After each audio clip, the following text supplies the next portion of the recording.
Hello, Mark. This is Dimitri from Metalkaoz in Chicago. Glad to have you back. How are you? Good, good. I appreciate you having me back. Sorry that you're in Chicago, but that's okay. Um, I will let that slip by. okay, okay. No, I've been there a few times. We have relatives that live there. It was a great city, but then again, you could say the same for Los Angeles. So okay, we're even. We're even. Okay. Okay. Well, let's see Warlord in Chicago then. It would be nice. We've been trying. What people don't understand is it's not like you don't want to play. It's just so difficult to arrange it, especially when you have guys in Europe. Uh, Mm-hmm. it's a joke. We were supposed to play at Hell's Heroes in Houston.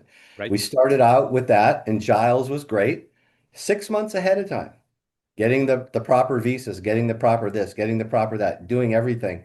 And then when it just came down to it, the promoter couldn't take care of it, or the agent or whatever, and we were going to Japan, so we couldn't give up our passports to send them in to get a visa. It's just, no, it's not the band. Let's just be very clear. It's not the band that doesn't want to play. I I'm mean, that's sure people understand, especially I will say maybe 5 years, the last 5 years, it has become increasingly difficult for European bands to cross the Atlantic for some. yep. I don't know. So no, nobody. I hope nobody is saying that World do not want to play. Yeah, no, I hope not. Well, people are talking, right? Um, Yep. and since you mentioned Japan, how was that? This was the first show for Warlord in Japan, right? Yeah, it was the first time Warlord been to Japan. It was cool. I mean, to be honest with you, the highlight was I brought my 18-year-old daughter who loves Japan and loves everything, and we went early and we did that.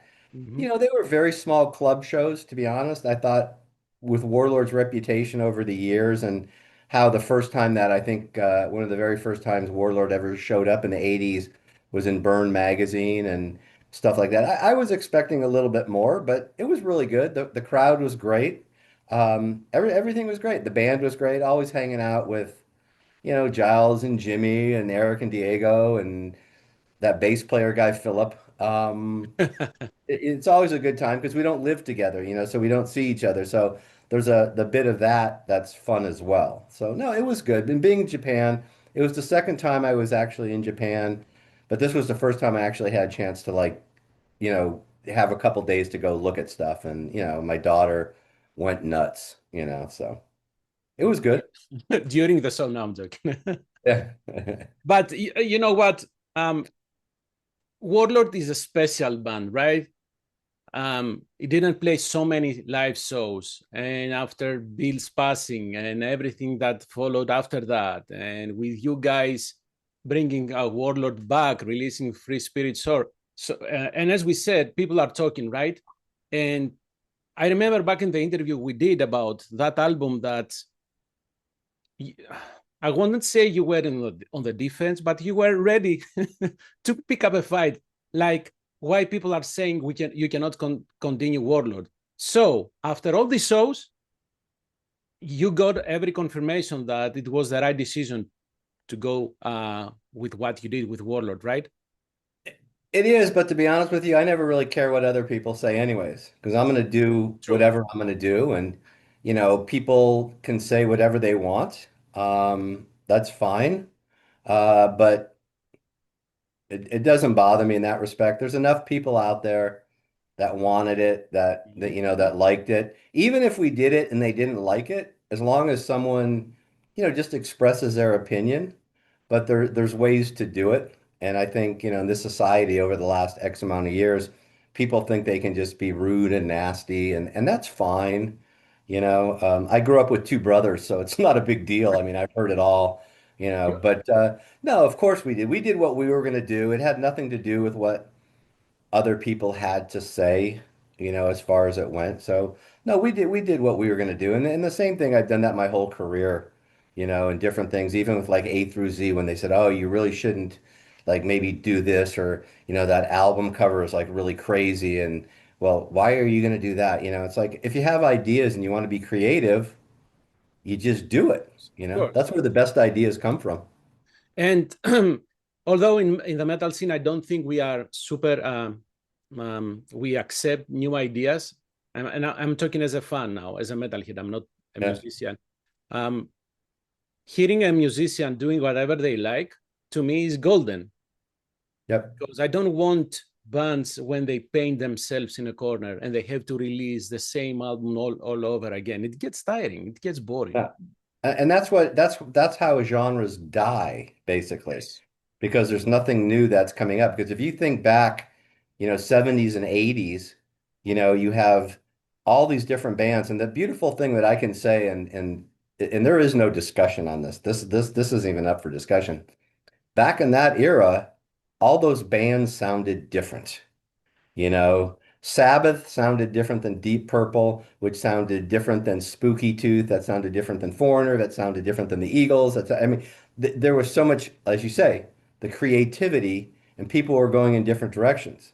It wasn't like and I remember during the 80s, it was like every label needed a band like Motley Crue because Motley Crue became Right. big. Right. But that wasn't happening in the 70s. Yes, when the Eagles became big, there were a couple spin-offs and various bands that they had a certain sound. But at the same time, when that's happening, you have Electric Light Orchestra, you have Jethro Tull, totally different. Like Mhm. it was just creativity. So a lot of that's gone, I think. I'm not sure if you can blame the record industry, if there even is a record industry right now. Right now, no, I don't think so.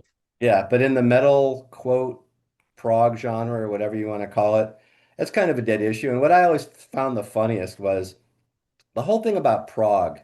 Well, anyways, when I was growing up, or what I thought, prog was the one genre where you can do whatever you want. It's progressive. It's supposed to be ever changing and stuff like Correct. that. And that's one of the tightest, most non-forgiving fan genre of people that no, you can't do that, you can't do that. Funny story is I'll never forget, like when I was with Fates Warning and I started introducing the cowbell into Right. different songs. Everybody was looking at me like I was a nut, and I like, you guys, man, Cozy Powell had that going on in Rainbow. I mean, bands, Ian Pace had that going on in Deep Purple. It's kind of funny how people, they get kind of locked into something and they don't want to move on it at all. Well, the cowbell is still getting hate, and I don't know why. I like it too, especially when you find a nice groove and you can hear that it's the cherry on top. Um, Absolutely. However, what you said about progressive, I totally agree.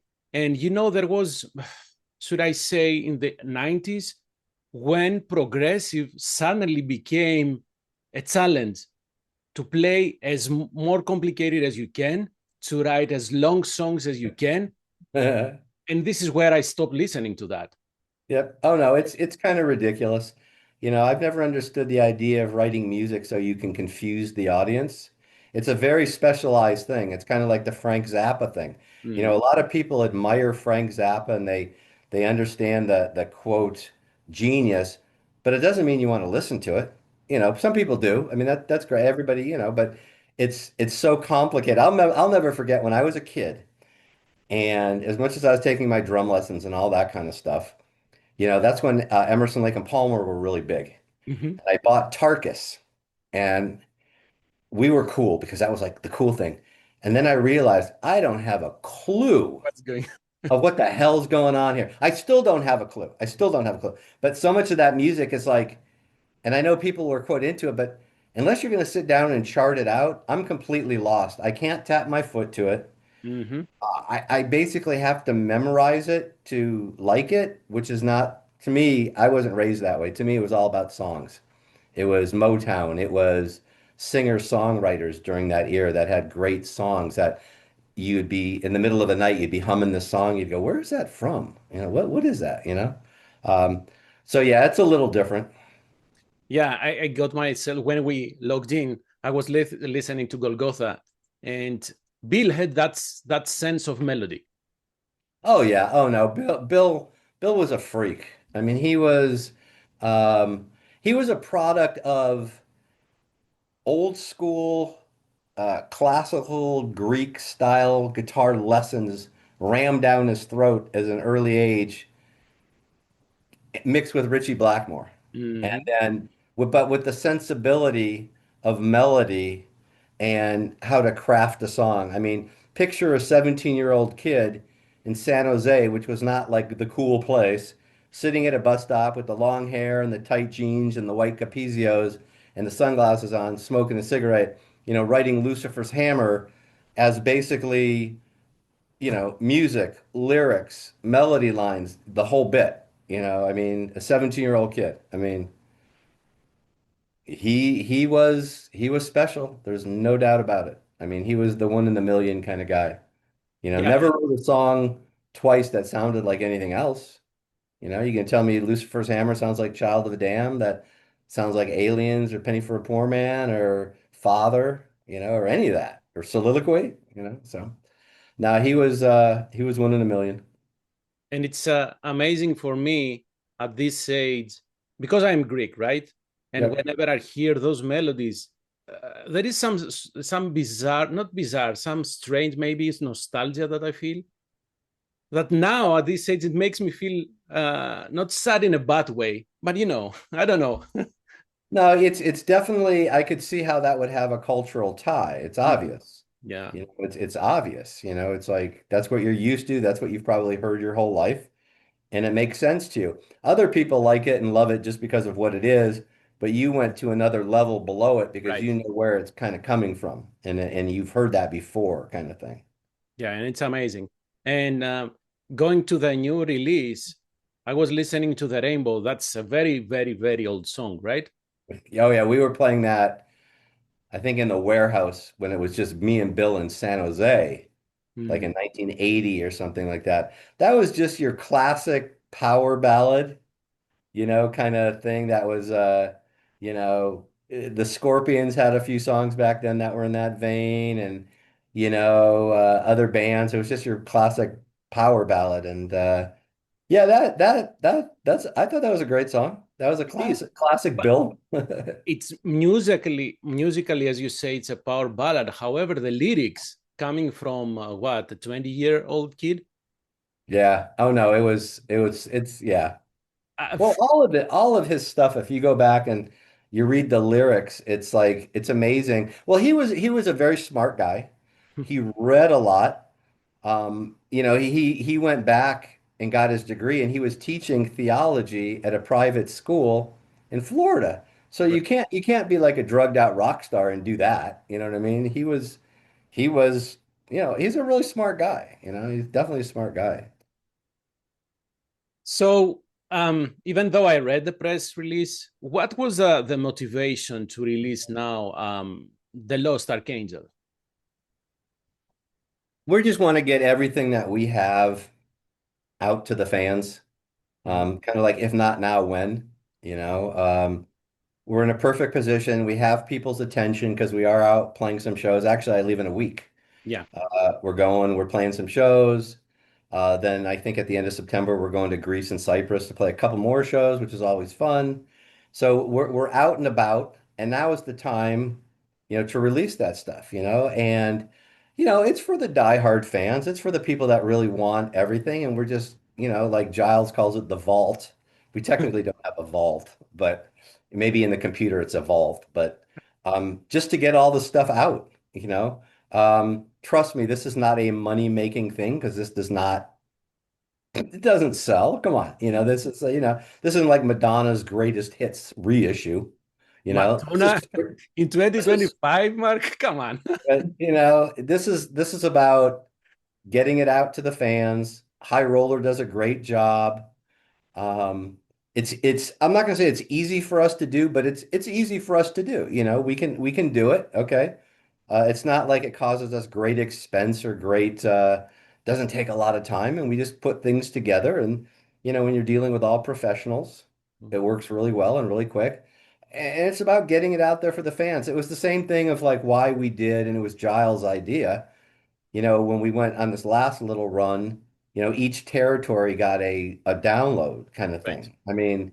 But there's no money in that for us. How do we make money on that? It's a free download, So it's just about keeping the fans engaged, letting them know that we know without them, we're not, if without them, we're still in the basement. You know what I mean? We're still in San Jose with me and Bill in the garage. You know what I mean? So it's just for the fans to get it all out and kind of clear it out. Maybe, start, afresh and start moving forward with different music. We'll be writing music and see where that takes us. Like a new chapter, like a lot of bands that unfortunately that have lost members.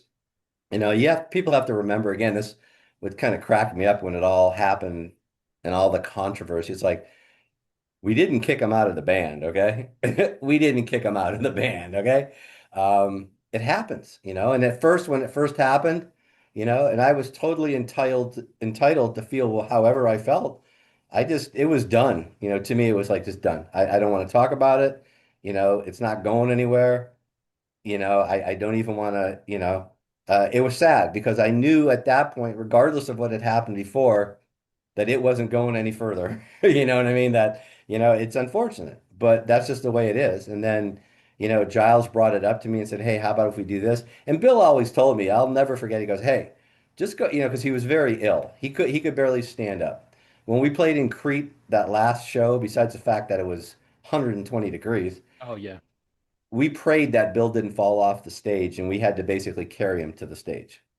It was that he was that ill. Damn. He just said, "Hey, go get a guitar player and just play these songs live because it's not that difficult." And just to keep the music going. Bill really didn't have an ego. The only ego that Bill had, he had an ego about Warlord. He protected Warlord like a child. As far as himself personally, he did not have an ego. There's plenty of artists that would say, "Hey, man, if I'm not doing it, nobody's doing it," you know. But no, that wasn't Bill at all. He told me flat out, "Go get another guitar player and just go play the music and play it live. You'll do it the right way." And of course, we play it note for note. We're not jamming, we're not screwing around. Play it note for note and let's go. And we have a great time and people get it and they get the flashback to 1980 or whatever, and it's fun. You know what? Maybe if Bill had that ego you were talking about, maybe Warlord would have been more a bigger market success. It would. Nah, no. There was one reason and one reason only that Warlord didn't have big at market success. Would you like to take a shot at it, or do you want me to tell you? Go ahead, go ahead. It was all about a singer. Okay. Oh What yes, sure. happened? What happened is, Jack, the first singer, was a great voice. See, people have to remember there's not anything on a Warlord record, take away the drums. There's not anything on a Warlord record that Bill didn't play, create, or tell someone how to do it. Okay, this wasn't a band where the bass player goes, "Hey, check out this riff." Well, when Philip joined the band, Bill just said, "Hey, man, do whatever you want." Like Bill, Philip, play whatever you want. It's great. But Bill's thing, um, you know, it, Jack, the first singer, had a great voice. Bill pitched him every line in the studio, told him exactly how to sing it. But Jack was horrible live. We did a showcase for Bill Aucoin, who managed Kiss at the time, and he just told us, "Great band, great songs. The singer's not going to work." And we just could never hold on to a singer. And what happened, you have to remember back in those days, that's when bands were getting signed left and right. So everybody wanted money. And Metal Blade didn't have the money. I mean, we quote talked to or auditioned or however you want to call it, Mark Bowles, Jeff Scott Soto, Neil Turbin, uh, a million other guys back at the time, but we didn't have like the big deal going on. We didn't have the Rat, Motley Crue, kind of thing, which was happening at the time. Right. So without a singer, we couldn't play live. And without a singer, to be honestly, Bill sat around, "Okay, we do Deliver Us," which turns out to be some monumental record that'll stand the test of time. And then we do the canons because we want to show people what the band will be like. Like we're thinking, okay, someone will book us. Nothing happened. We're trying to show the world because there was no internet at the time. Mhm. And Bill just got to the point where it was like, okay, how much of this are we going to just keep going and banging our heads against the wall? The second singer, Rick, was like just laying around doing nothing. He was waiting for like the limos to show up. And then we had to get another singer, which didn't work out. And Bill just got really frustrated, is what it was, without a singer. And we spent years doing it. We gave everything. I mean, we did that video. We built those sets that you see those monks go up on. We did all that ourselves. We had no money. We borrowed money, to do that. So that's what killed the band was the no singer. I mean, there's no question that's killed it. You can't say that we had a singer and it just didn't work. We couldn't get a singer. So, should I say bad choices? Whoever was picking up the singers, although as you said, the pool maybe may have been big, but people were looking for the incentive, right, to get Well, you money. have to remember too, we, Yeah, we weren't going to go out with a horrible singer, okay? of course not. They had to be really good. And we auditioned 60 to 70 of them easily, easily. Some of them we just were laughing. It was so bad. It was so bad that we just laughed. Um, we constantly looked. People were looking for us. We knew a lot of people and at Metal Blade and this and that and the other. And we yeah, it was horrible. It was horrible. We just couldn't find it. I mean, Mark Bowles would have been great. Jeff Scott Soto would have been great. They would have been able to, you know, but were they willing to work with Bill, who had a very distinct idea, or did they have to come in and do it their way? Who's to say? So there was all kinds of things involved in that respect. Yeah, it's sometimes what I like to say, bands cannot have a democracy, cannot be a democracy in a band. No, Somebody, right? nope. So that's Well, let's exactly put what it. you're talking about. Well, especially a guy. We're not just talking about a guy, who drinks a lot of beer and plays a cool riff and can kind of play the guitar. We're talking about a guy who had a plan, Mm, a plan for movies. He had a plan for songs for each guy in the band, as Thunderchild and Destroyer. He had ideas and plans and like he had vision. It's the same thing that any band leader would do. It's my vision. No, no, no, no, no. It's like with A through Z. It's like, no, no, no, we're not doing a blues jam. And no, we're not going to have harmonica on a song. And no, your sister can't do the album cover. And no, the bass player, no, you can't write the lyrics. You know what I mean? It's like that kind of stuff, even in bands that thought they were democracies weren't. Look at Bon Jovi. That's not a democracy. no, Bon no. Jovi got to the point where he said, well, wait a minute, I want to do this my way. It's my name. I'm the face of it, so I'm going to buy you guys out or whatever he did. But it's that whole thing of if you have a vision, you need to be able to have control over that. Yeah, and it takes a lot of confidence, of um, professional confidence to do what you guys are doing in A to Z, right? Because you have all these established musicians coming together. So if you have the confidence as an individual, then you can work your way with other people and you can write great music. But we are Well, the talking thing, different times now. yeah, the thing about that is, and I didn't know I was going to have to learn this lesson so much later in life. But Mhm. you really do have to surround yourself with people that you love, people that you trust, people that trust you.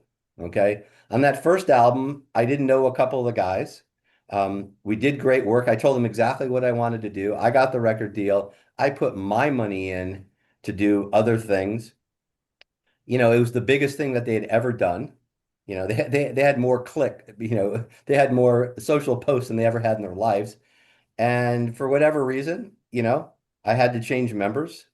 And when I did, I decided I have to find people that I really trust. And it really comes down to like a sports thing where you have a coach and everybody has to believe in and buy into what their philosophy is. Yeah.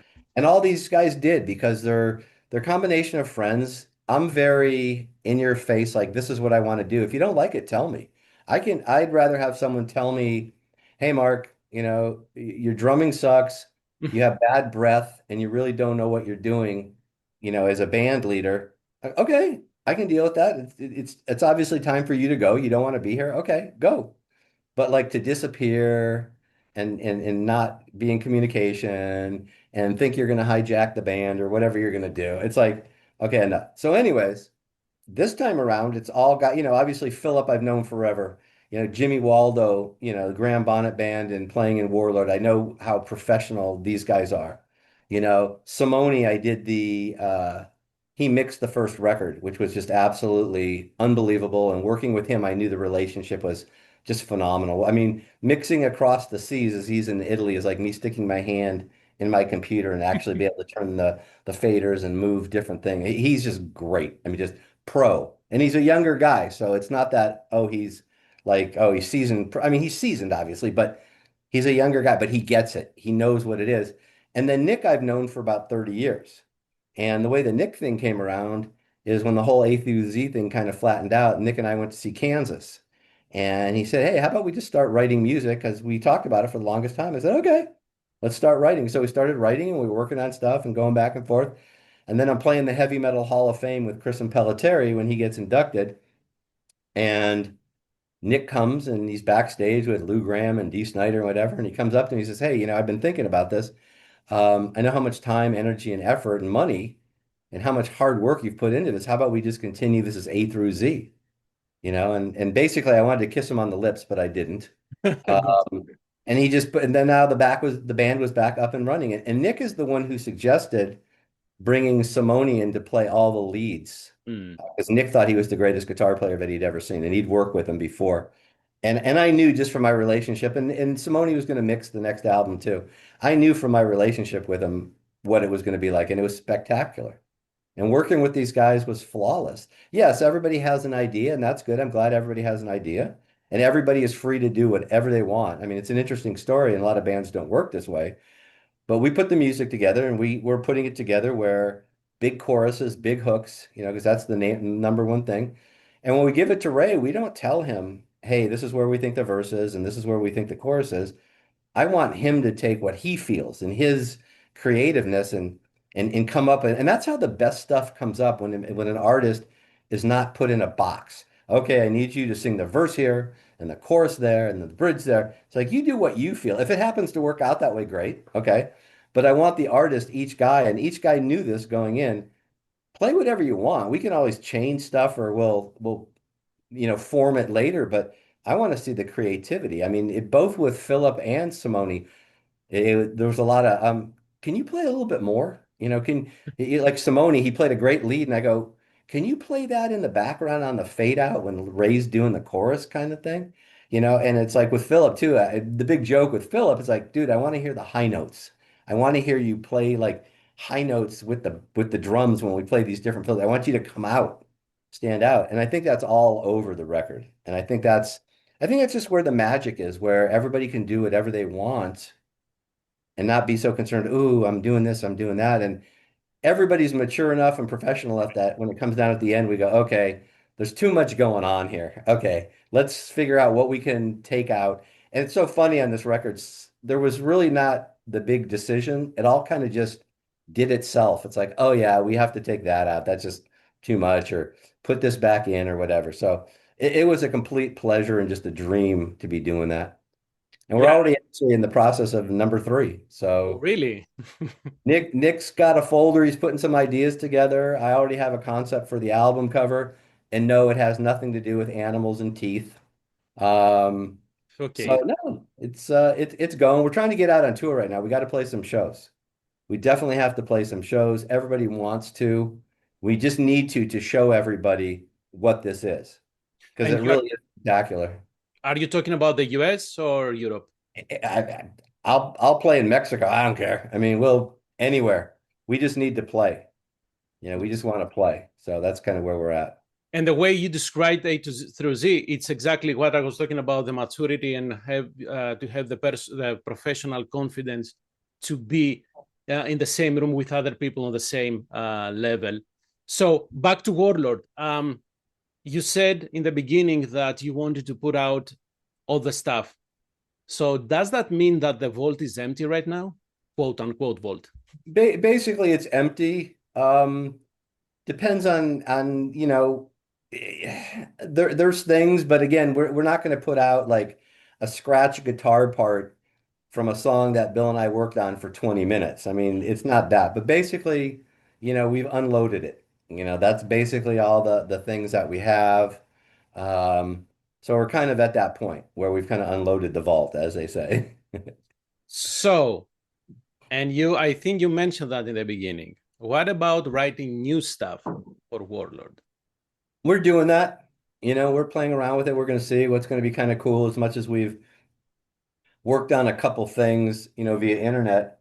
When we're doing this next tour, we're going to have time and they're bringing a small recording thing. Mhm. setup, and we're just going to play and see what comes. Some bands work amazingly well through the internet. The A through Z record, no one was ever in the same room ever. But it sounds like we've been playing together for 10 years. Right. Um, Other bands guys don't work that well doing that. They need to be in the room and hearing a part so someone can say, hey, okay, that's cool, but how about if we go here with this kind of feel? Or can you double that up? Or can you play that? Whatever. Sometimes people react better that way. So we're going to find out. How Mark is on that aspect? Do you like to be in person with other people, or you are fine, as you said, A through Z, working through the internet? I love the internet because here's the problem. When you're rehearsing in a room, it's really noisy. Um, yes, you can record, but it's very noisy. And the way I work is like with Nick, and he would send me a part and I'd work on it and I'd change it around 20 times. When we're jamming, everybody's not going to stop. So Mark for an hour can play around with the part and Right. and sometimes the old, oh, I'll get to that later never happens. Mm. So what I like is when I get something from Nick or whatever, I sit here in the recording studio and the drums are over there and here's the control room. And I have the idea and I hit it and I play it and I go, "Ah, I don't really like that. Okay, go change this, change that. Well, how about we try this, try that." And then you get to hear it right there through headphones instead of in some room where it's really loud, where you're not really sure how good it's going to. So I've really been accustomed to that, and I really work amazingly well and that kind of thing because it really lets me just go crazy from a creative point of view, Hmm. which I've never had a problem with. I've never went and, oh, what am I going to play here? I can always come up with something and then build on it and change it and then change it again. And then when I send that part back, I'll say to Nick, hey, that's cool, but how about this for the next part? And I'll send the groove, to the tempo that has a totally different kind of feel to it, so it takes it somewhere else. That's kind of sometimes difficult to do when everybody's standing around and they're put on the spot, As you So said, it's not only the actual noise coming from the music, it's actually the mental noise, right? So you need to be in your space, take your time, digest, and come up yep, with your idea. it's a luxury that back in the 80s you didn't have. This is a luxury to be sitting in a state-of-the-art recording studio that any studio in LA would have what I have to record drums and to be able to record it and hear it in that form, because that has a lot to do with it sometimes too. When you hear it, you go, oh, that's really cool, but let me change this or let me change that. So no, I've become very accustomed to it and it works the best for me. Being the devil's advocate, I will ask, does this mean that you lose the spontaneity? You know, No, no? actually, it's the opposite. It's the opposite.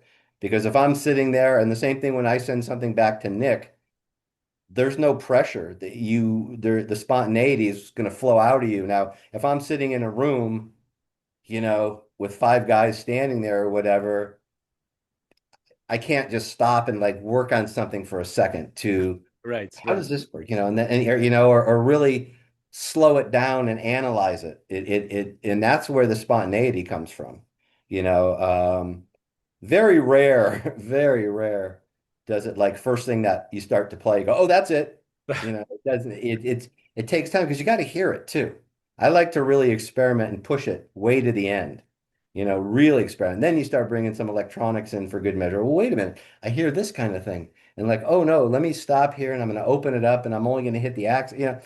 You can't do that I mean, you're going to kill five guys if because that's just drum stuff. That's not really the construction of the song. That's drum stuff.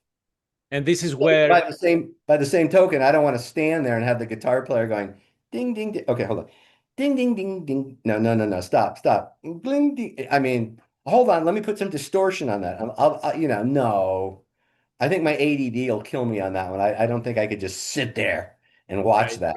right. I would be on the phone or getting lunch or something. Yeah, This no. is your prog part of your DNA speaking. You need your time to, take something from here and take it all the way to whatever place it takes you, right? Yeah, I mean, technically, I could come in and play a part within 5 minutes. It would be okay. I Sure. don't know if it would be Mark Zonder. It would. it would fit and it'd be okay. And for many people, I mean, it's funny because I've done enough recordings where I kind of give it the Mark Zonder treatment, and they say, "Well, can you just play that like boom tap boom?" And I was like, "Okay, I could, but I thought that's not what you're hiring me for." So, but no, it does take time. I mean, people don't realize that. I mean, well, maybe they do, but I'm not the kind of guy where those brilliant ideas just come off the top of your head. They're Well, worked at. it They're sounds work.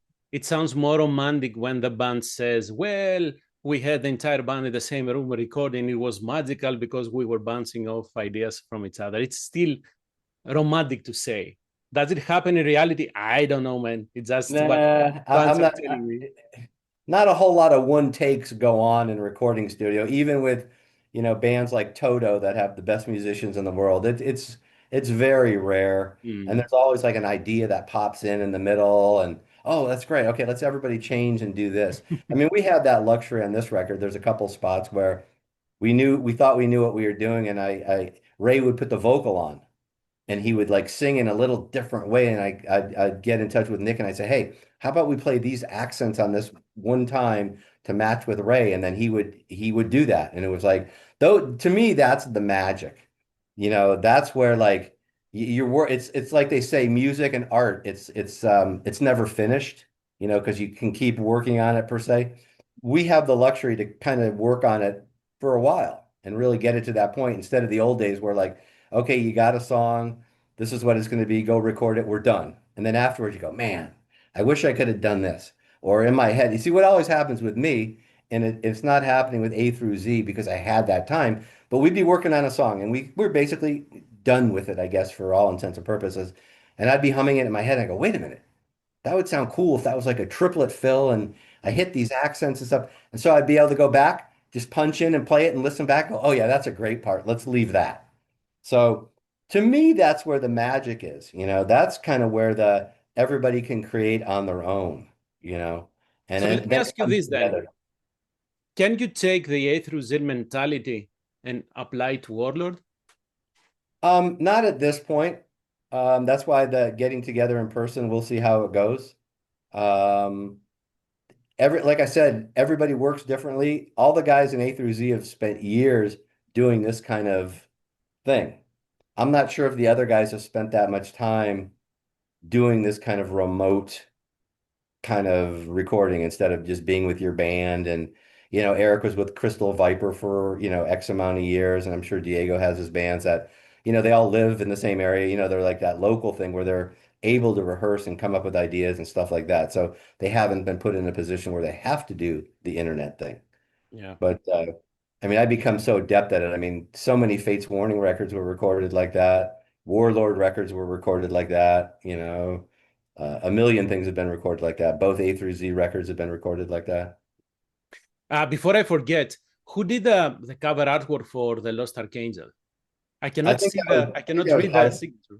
I think High Roller took care of all that. Okay. I think we're pretty sure that we let them take care of it because they have they have a good idea of where they want to go with it. Um, it's they do a great job and they have great people working there, so we trust them with a lot of stuff. Yep.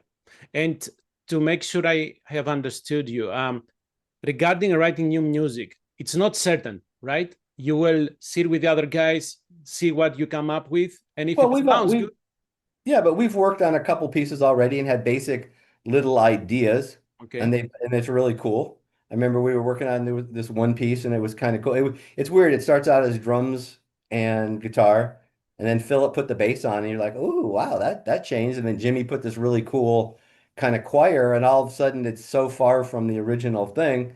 Um, but we're going to take those ideas and, if we're in person, it might be easier to expand on them or for me to explain to them like what I'm thinking. Sometimes it's hard in an email. Um, and it's easier to go, no, go like this, and here's the rhythmic pattern that I hear. Can you do this? It's tough to do that in an email, you True, know? true. So, and just a kind of interesting thing, everybody's different. With the first A through Z record, if I had an idea and it was just a simple rhythmic idea that I wanted them to accent with, if I got a 70% return, I was happy. It was like, okay, it's not exactly what I'm thinking, but I could keep going on this and it's not going to get any better. But with A through Z squared, the second one with those guys, I would come up with an idea and they'd go, "Hey, Mark, that's really cute, but check this out." And they would take it up to 120%. Yeah.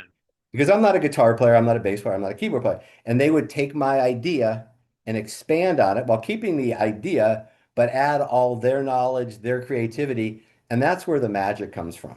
That's where the absolute magic comes from. When you have guys that you play with. So as much as it was my idea wouldn't have sounded what the end product sounded like because they put the frosting on top of the whole thing. Mm. And that's when you know that you're playing with the right people. That's just that's magic, you know. I'm gonna have to fire them all for the next record, you know, just because that's what I do. But no, those guys are just great. It was just great. That's all I can say. So you mentioned the live shows that you have with Warlord and the September shows. What is next in your calendar following those September shows?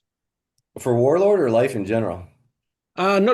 Music related. Warlord, and then we can expand in the other bands that you are in. Yeah, I mean the Warlord stuff, we're looking at writing material because we're gonna do that. Probably, you know, the band is to the point where it's so tight we can basically just kind of get together and play without like the big long rehearsals and stuff like that. So any shows that come up, we can do. We could do one-offs if we, or a couple days in a row, kind of like what we're doing. I mean, it's tough going right now from a touring point of view. I mean, Warlord was never a huge band anyways, but even just with the market and the flooding of how many bands are out there. So doing that, and then getting A through Z on the road. We need to get out and play. You know, the record's doing amazing. It's already doubled what the first one sold. Um, the videos are like up over 200,000 views. And no, it's not Metallica numbers, but for us, it's doubling and tripling what we did the first time around after 5 years. You know, there seems to be a great buzz about the record. The label's totally invested. You know, they brought everybody out to do the videos, to do the press, to do the photos, and they love the record. But we all know that 70% of this is getting out and playing, Yeah, and it'll be spectacular. Quick story, when we're doing the videos, I'm the guy that has to play every take because I'm in the background. right. And I got the thing going in my in-ears, and I'm sitting back there in this big warehouse, and I'm looking out, and I'm like, damn. I go, this is like a band of rock stars. I go, this is like scary, and I look at Ray, and then I look at Philip, and I see Simone and Nick and Jimmy. I'm like, this is going to be like amazing live. This will be a band that people will say, oh man, the record doesn't even do justice to what this band does live.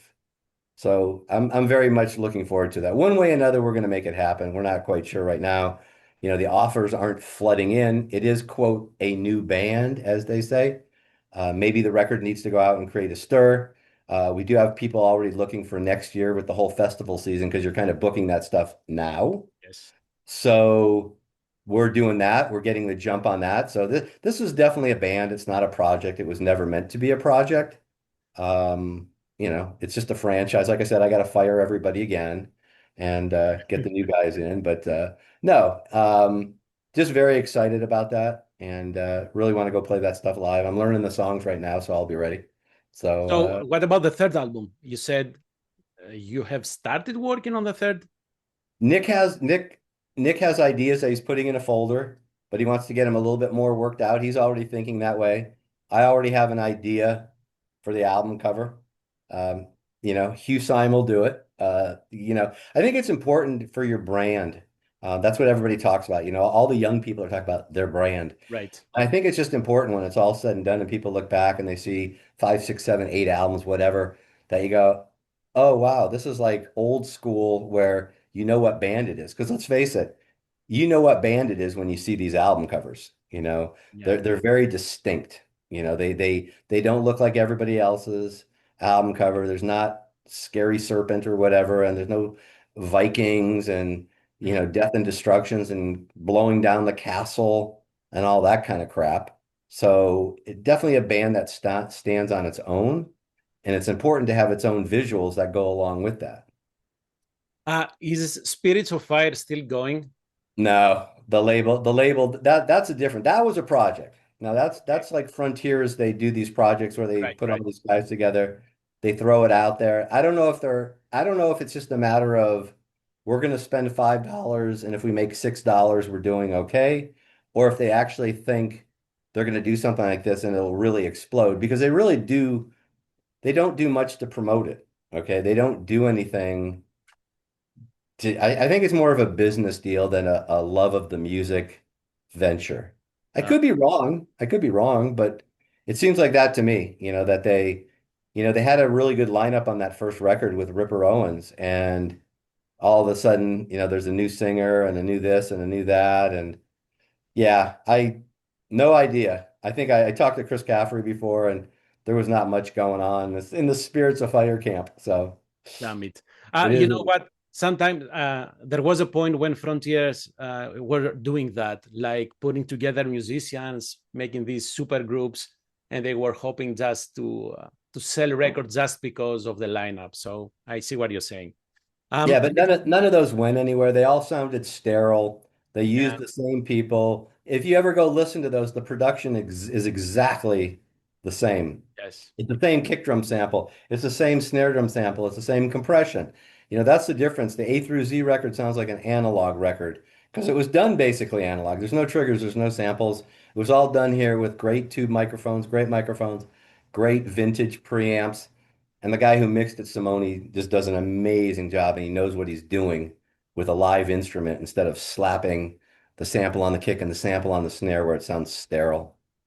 Hey, are any of the 10-inch drum heads still available, or did you? Yep. Yep. They're available. Okay, cool. Get in touch with Mark Cubbage. You seen the post online? Correct. Yes. Yeah, he kind of handles the front end of that for me. So Perfect. mm, Mark, thank you very much for your time. Thank you very my much for pleasure. this rich discussion. I really, really hope to see Warlord here in Chicago, or, well, anywhere else if I Anyway, to travel. But hey, safe travels in the upcoming thank you. shows and stay healthy. Thank you. I really appreciate your time. Absolutely. Have a great rest of your day. Take care. Bye bye. Bye bye.